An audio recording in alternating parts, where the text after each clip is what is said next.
ভারতীয় জাতীয় কংগ্রেস, ভারতীয় জাতীয় কংগ্রেস,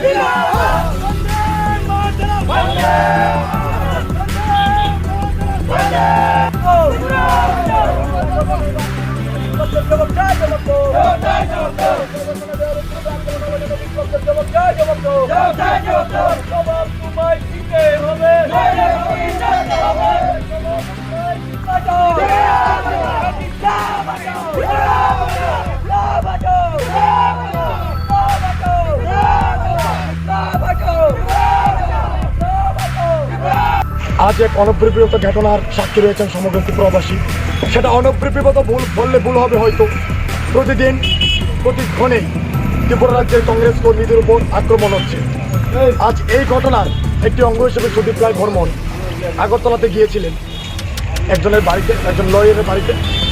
ওখানে ওনার গাড়ির মধ্যে ভাঙচুর চালানো হয়, ওনাকে মারার জন্য খোঁজা হয়, ওনার দেহরক্ষীকে মেরে পিস্তল ছিনতাই করে নেওয়া হয়।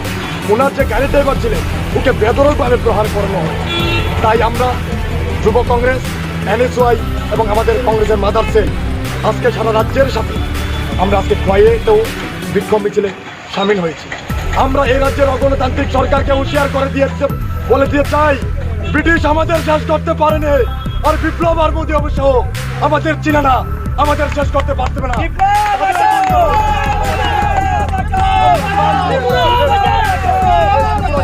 স্বাধীন করে ছাড়বো। আর এই বিপ্লব দেব আগামী বছরে নির্বাচনে হেরে ত্রিপুরা থেকে চলে যেতে হবে। যে কুল সন্ত্রাস তারা আজকে এই রাজ্যবাসীর মধ্যে করছেন, মানুষের রক্ত বোমাকে খেলছেন, তার হিসাব এই রাজ্যের আবামর মানুষকে তারা দিয়ে যেতে হবে। তারা আজকে মানুষের দ্রব্যমূল্য বৃদ্ধির কথা বলছে না। আজকে পেট্রোলের লিটার 108 টাকা, চালের দাম থেকে তেলের দাম সবকিছু বৃদ্ধি। এগুলো না থেকে কিভাবে কংগ্রেসকে দমিয়ে রাখা যায়, কিভাবে কংগ্রেসকে দুর্বল করা যায়, কিভাবে কংগ্রেসের পিছিয়ে লাগা যায়, এগুলিতে ব্যস্ত আছে। আজকে সুদীপ বর্মনের পিছিয়ে কিভাবে লাগা যায়, এই ঘটনাগুলি গেছে। বারবার সুদীপ বর্মনের উপর আক্রমণ হয়েছে, আর একটিবার সুদীপ বর্মনের উপর আক্রমণ হলে আমরা কাউকে ছেড়ে কথা বলবো না।